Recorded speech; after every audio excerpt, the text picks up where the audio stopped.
जी अस्सलाम वालेकुम नाज़रीन। शादी हुई है रजब भट्ट की। रजब भट्ट ने फेम लिया, नोट उड़ाए। और जो हमारी यंगस्ट थे, जो हमारे यूथ थी, उनको पता है कि शादियाँ ऐसी होती हैं, लड़कों को नहीं लड़कियों को। और काफ़ी लड़कियां इस तरह की वीडियोस देख के इनसे इम्प्रेस भी हुए और अपने जो पार्टनर हैं, अपने मंगेतर हैं, उनको वीडियोस भेजी गई कि ये देखें शादी ऐसे होती है, ऐसे पैसे उड़ाए जाते हैं, ऐसे पैसे फेंके जाते हैं। और फेम लिया। और फेम किन किन से लिया, किसकी वजह से लिया? मेरे जैसे और आप जैसे लोगों के, जो कि मोबाइल स्क्रॉलिंग करते रहते हैं, उनकी वीडियोस देखते हैं। उसके बाद हमने द एंड स्टोरी देखी, जो कि सामने था, सामने आया है कि होता क्या। रजब भट्ट ने तलाक दे दी।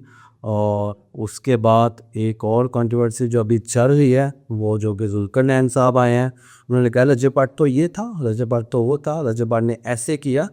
लेकिन सवाल यहाँ पे ये पैदा होता है कि रजब भट्ट ने, जब जुल्करनैन को पता तो चल गया था कि रजब भट्ट ये है, रजब भट्ट ये है, रजब भट्ट ने ये गलत किया, ये गलत कह रहा है।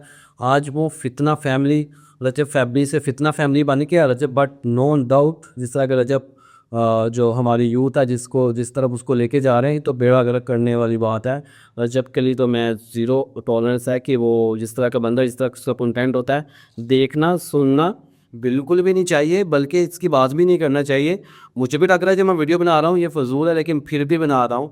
तो जुल्कर नायक साहब, आप तो चुने, आपका कंटेंट बहुत अच्छा होता है, लेकिन ये आपने आज ही क्यों बताया जब उन्होंने आपके अगेंस्ट कोई बात की? ठीक है, तो ये सारी चीज़ें आपको उसी वक्त लाना चाहिए थी। और नेक्स्ट मैं जितने भी यूट्यूबर्स हैं, जितने भी ब्लॉगर्स हैं, मैं उनको यही कहूँगा कि कुछ गलत देखते हैं फ़ौरन बोला करें। जब आपका अपना मफाद, आप बोलते नहीं, अपने व्यूज़ के लिए आप उनके घरों में जाते हैं, उनका अप्रिशिएट करते हैं, लव यू होता है, मिस यू होता है। और जब इस तरह के इंसिडेंट्स होते हैं कि कोई एक बंदा क्रॉस टॉक करके आपको कुछ बुरा भला कहता है, तो फिर आप इस तरह के वीडियोस लेके आ जाते हैं कि रजब भट्ट फितना फैमिली नॉट माय फैमिली। तो इस तरह की चीज़ें हैं, रुकनी तो चाहिए, लेकिन बड़ा दिल करके आपको सामने भी आना चाहिए जब कोई वक्त करे।